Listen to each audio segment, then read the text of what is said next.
The LeBron camp right now is scrambling because they're trying to look for who to point blame to so they can deflect from the fact that the Lakers essentially showed LeBron James the door.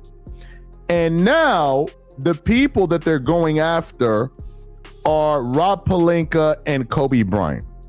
They're now beginning to say that Rob Pelinka sabotaged LeBron James. The sports media is going wild because it looks like the LeBron James era in Los Angeles has officially come to an end, and now his camp is facing some heavy criticism. Some people are even saying the conversation has shifted toward Kobe Bryant's legacy, instead of focusing on why the Lakers decided it was time to move in a different direction. We need to break this all down right now, but before we jump into the details, let me know what you think in the comments. Do you believe LeBron James deserved a huge farewell contract and a city-to-city retirement celebration from the Los Angeles Lakers? Or do you think the front office made the right call by turning the page and building for the future? They're now beginning to say that Rob Pelinka sabotaged LeBron James because of the way that he got kicked off the Lakers, but also it was reported that when LeBron James approached the Lakers for like a 2-year, I think $100 million contract, Rob Pelinka allegedly told LeBron James, "Do you think you're Kobe Bryant?" As most of you already know, the Lakers front office has been extremely busy. Just a short time ago, they signed former Golden State Warriors center Kevon Looney to a 1-year deal worth $3.9 million. That gives them another dependable piece in the front court and shows they are serious about reshaping this roster. The moves have not stopped there either. They traded for Walker Kessler. They sent DeAndre Ayton to the Wizards. They also added players like Colin Sexton and Quentin Grimes. And reports say they are still pushing hard to land Jonathan Kuminga, whether through free agency or a sign and trade. Everything they have done points toward building a younger, more competitive team instead of standing still. Now let's get to the real reason everyone is talking.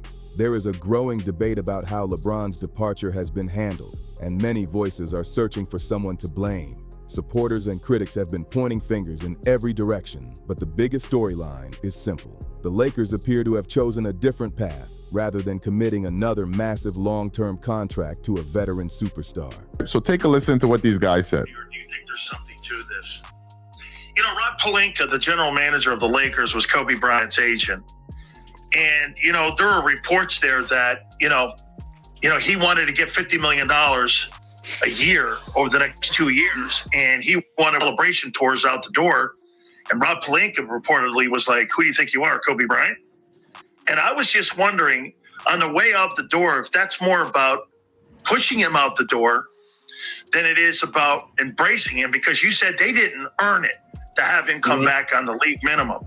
That decision has brought general manager Rob Pelinka into the spotlight, and somehow Kobe Bryant's name has been pulled into the conversation as well. One of the biggest stories making the rounds claims Rob Pelinka made decisions that hurt LeBron's final years with the Lakers because he wanted to protect Kobe Bryant's legacy. According to recent reports, when LeBron reportedly approached the organization about a 2-year maximum contract worth around $100 million, along with a major farewell celebration, Pelinka allegedly responded by saying, "Who do you think you are, Kobe Bryant?" That quote has spread everywhere, and now sports shows cannot stop talking about it. One discussion on Sports Grid focused almost entirely on that report. One host questioned whether Pelinka had been trying to move on from LeBron all along, instead of fully embracing him during the final stage of his Lakers career. He even wondered whether Pelinka was more focused on preserving Kobe Bryant's legacy than giving LeBron the ending he wanted.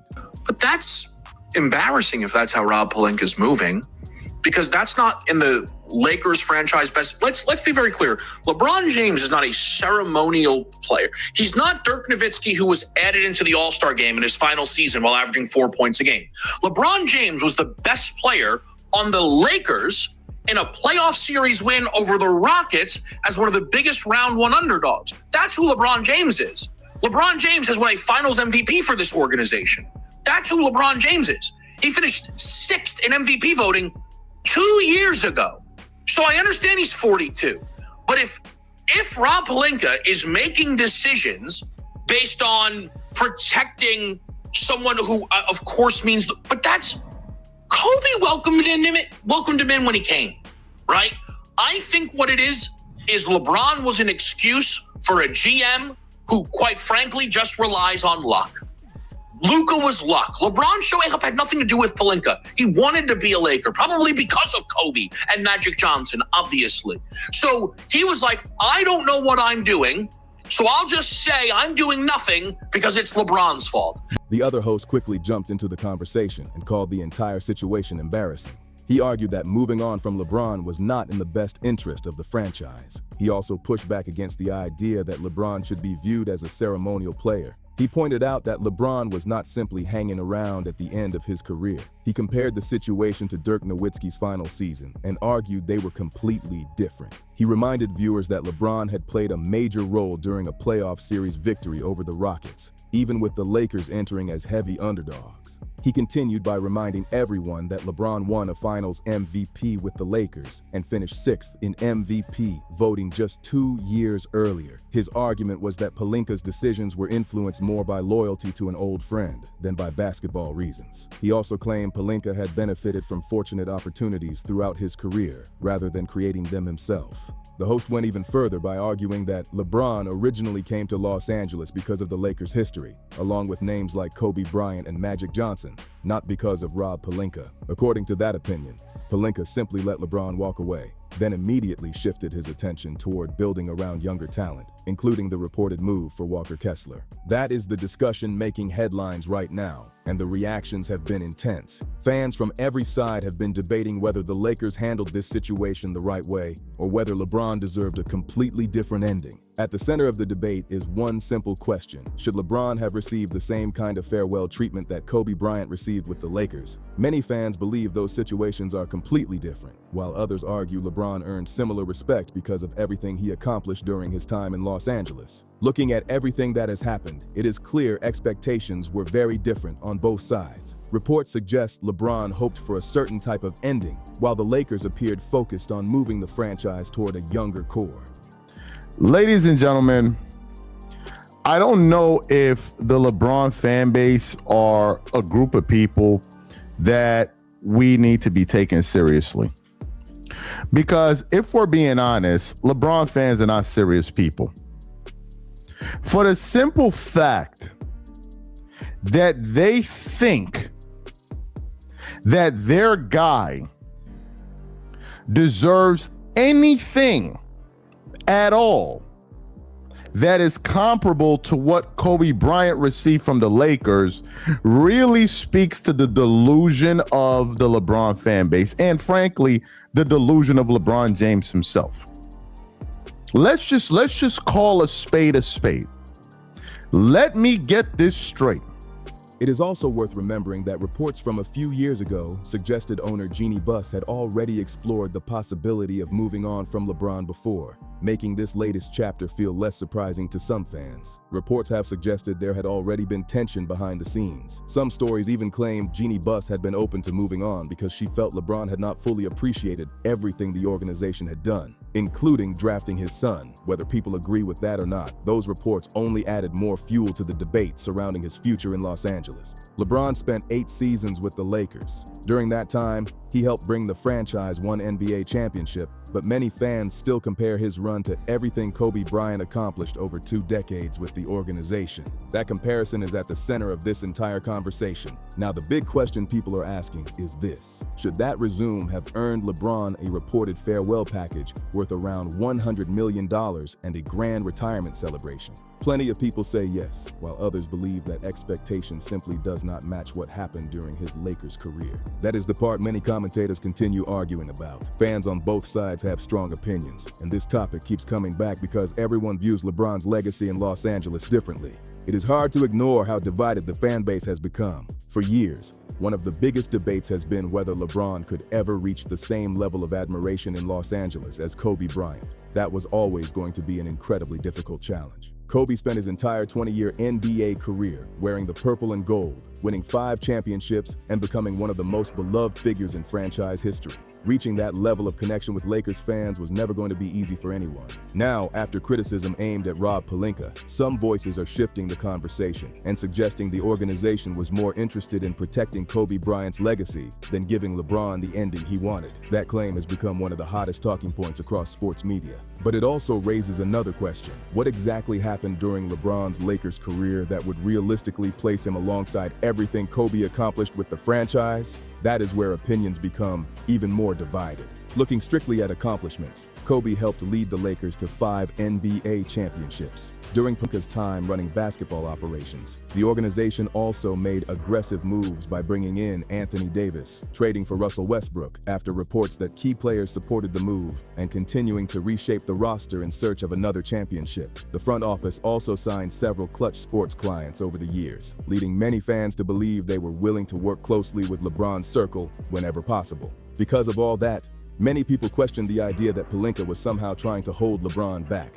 To those fans, that argument simply does not line up with the moves the organization actually made over the past several seasons. Think about another example for a second. Imagine a player spending 8 years with the Chicago Bulls, winning 1 championship, and then expecting to receive the exact same farewell treatment associated with Michael Jordan. Whether you agree or disagree, plenty of basketball fans would probably argue those situations are not equal. That is why this debate has become so emotional. Every new report seems to create another round of arguments between fans, former players, and television personalities. At the same time, many Lakers supporters believe national sports media has been unusually critical of the franchise. Almost every offseason move gets questioned, and every roster decision is quickly labeled as another mistake. Critics argue the Lakers are headed in the wrong direction, while supporters believe the front office is finally building a younger team with a long-term vision. Some commentators have even criticized the team's recent roster moves by bringing race into the discussion, pointing to the number of white players being added. That argument has surprised many basketball fans because the NBA has repeatedly shown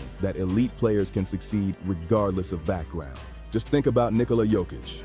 Only a few years ago, he led the Denver Nuggets to an NBA championship and was widely viewed as the best player in basketball during that stretch. His success showed exactly what matters most in today's NBA: talent, teamwork, and production on the court. That is why many fans dismiss those criticisms and instead focus on basketball decisions rather than anything else. To them, the discussion should always come back to winning games and building the strongest possible roster. Let me read one of the comments from the chat because it makes an interesting point. Someone wrote, "LeBron James wasn't going to be bigger than Kobe, but he did bring LA a chip. Now every year the Lakers don't win, it will shine more light on LeBron saving LA." That is an interesting opinion, but if we are going to explore that idea, then it is only fair to look at the other side too. LeBron spent 8 years with the Lakers and won 1 championship. Kobe spent 20 years with the organization and helped deliver 5 titles. Those numbers naturally become part of the conversation whenever fans compare the 2 careers. Looking only at championships, Kobe averaged 1 title roughly every 4 seasons during his Lakers career. LeBron's pace in Los Angeles worked out differently.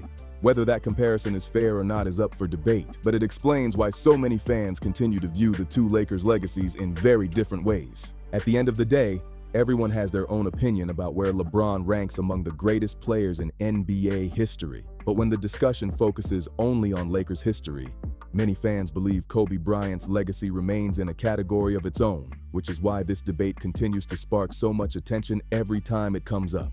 When I watch both of their careers, I never personally came away thinking LeBron James was the better all-around basketball player. I know that opinion will spark debate, but that is honestly how I have always seen it. Just the other night, an old Miami Heat highlight video of LeBron popped up showing him during what many people consider his athletic peak. There is no denying how dominant he was physically. LeBron was one of the greatest athletes the NBA has ever seen. But when I compare overall shot making, footwork, scoring moves, and pure basketball skill, I still believe Kobe Bryant stood on another level during his best years. Go back and watch Kobe from 2003 through 2009. Whether he was wearing number 8 or number 24, the level of skill, creativity, and confidence he played with was incredible. In my opinion, that version of Kobe is still one of the most complete basketball players the league has ever seen.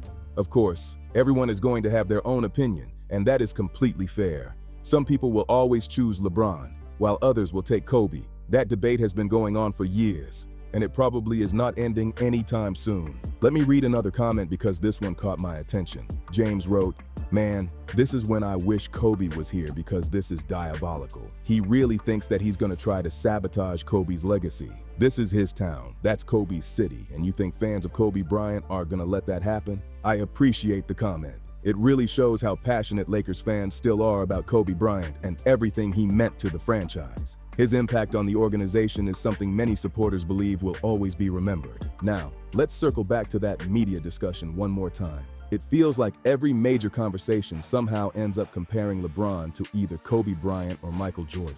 Those comparisons never seem to disappear, and they always create another huge debate. One opinion that many fans share is wondering what Kobe's career totals might have looked like if he had played under completely different circumstances. Of course, nobody can know the answer because that is purely hypothetical, but it remains one of those what-if conversations that basketball fans love to argue about. Meanwhile, the biggest issue right now is the Lakers' decision to move forward. Some commentators seem upset that the organization chose not to continue building around LeBron. But every NBA franchise eventually reaches a point where it has to decide whether to keep chasing the present or start preparing for the future. So let me ask Lakers fans directly, if you had two options, which one would you choose? Would you rather commit another maximum contract to an aging superstar? Or would you rather use that money to reshape the roster with younger talent and more depth? That is the decision the front office appears to have made. Looking at this offseason, the Lakers have been aggressive. They created financial flexibility, added a young defensive center, improved depth around the roster, and continue to be connected with younger players like Jonathan Kuminga. Whether every move works out remains to be seen, but it is clear they have chosen a different direction.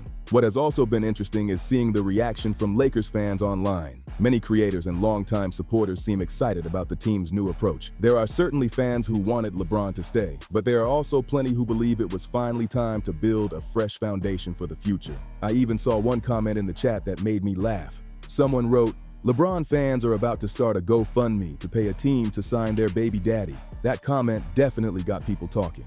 But here's a fair question.